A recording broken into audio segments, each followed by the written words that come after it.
Hello বন্ধুরা, আজকের special egg তরকা নিয়ে চলে আসলাম। তো কিভাবে তৈরি করি সেটা দেখা যাক। তরকার ডালটাকে বয়েল করার আগে সবার আগে একটু হলুদ দিয়ে দিতে হবে। তো এরপর কাশ্মীরি লঙ্কার গুঁড়ো দিলাম। এরপর দিলাম 4টে থেকে 5টা ছোট এলাচ। তারপর দারচিনি, লবঙ্গ দিলাম। এবার দিতে হবে লবণ, তবে বিট লবণ হলে একটু ভালো হতো। এই সমস্ত কিছু দিয়ে এবারে মিশিয়ে নিতে হবে একসাথে। আমি মিশিয়ে নিলাম। গ্যাসে বসিয়ে দিয়ে 2 থেকে 3টে সিটি দিয়ে নিতে হবে। তো এগ তরকার জন্য কি কি সবজি লাগে, তো সেগুলো রেডি করা আছে, একবার দেখে নিই। এখানে ছোট করে পেঁয়াজ কাটা আছে, টমেটো কাটা আছে, কাঁচা লঙ্কা, আদা, রসুন,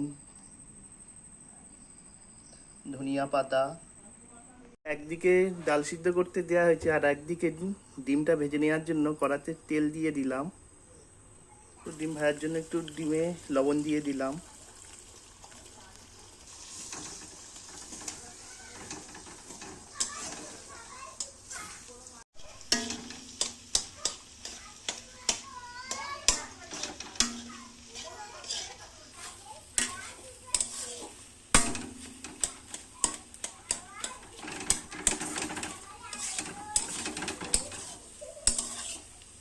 সুন্দর করে ভাজা হয়ে গেছে, এবার নামিয়ে নেব। তো এইদিকে সিটিও পড়ছে, এটাও হয়ে গেছে। তো একটা পাত্রে ডিমটা আমি ঢেলে নিলাম। তো এগ তরকা বানানোর জন্য কড়াতে আমি সর্ষের তেল দিয়ে দিলাম। তো তেলটা গরম হয়ে গেলে এবারে রসুন দিয়ে দিতে হবে। তো এই রসুন দিয়ে দিলাম, একটু হালকা করে ভেজে নিয়ে আদা দিয়ে দেব। তো এবার আমি আদা দিয়ে দিলাম।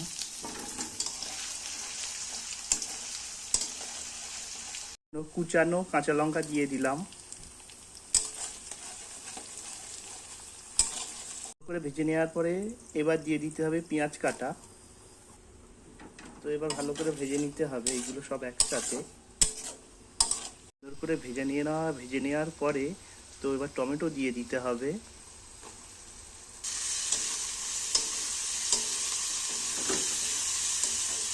তো ভালো করে ভেজে নেওয়ার পর এখানে কিছু মশলা দিতে হবে। তো এই ধনের গুঁড়ো দিয়ে দিলাম,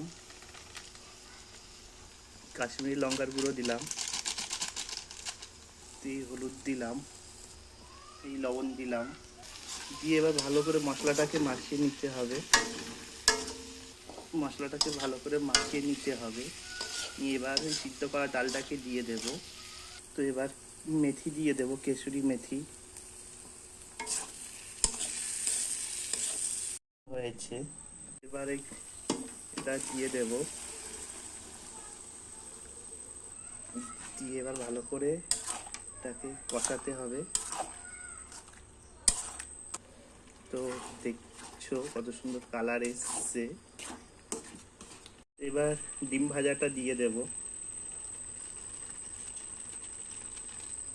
দিয়ে ভালো করে নাড়বো।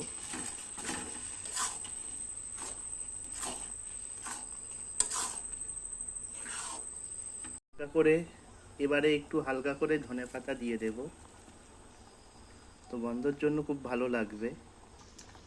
তো এবারে একটু গরম মশলা দিয়ে দেব।